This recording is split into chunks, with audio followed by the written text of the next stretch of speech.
Hello, আসসালামু আলাইকুম। একটি গাঁদা গাছ ফুল গাছ থেকে কিভাবে একাধিক গাঁদা ফুল গাছ কাটিংয়ের মাধ্যমে সৃষ্টি করা যায়, আমি সেটাই আপনাদেরকে এখন দেখাবো।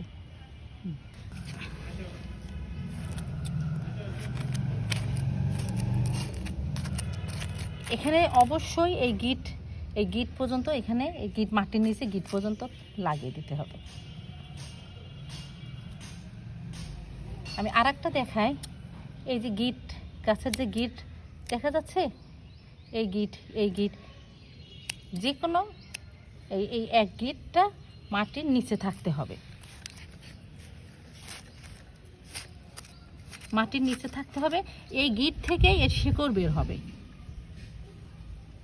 এইভাবে যদি আপনারা লাগান, তো ইনশাল্লাহ আপনাদের এই একটা গাঁদা গাছ থেকে একাধিক গাঁদা গাছের ডাল থেকে গাঁদা গাছ আপনারা তৈরি করতে পারেন।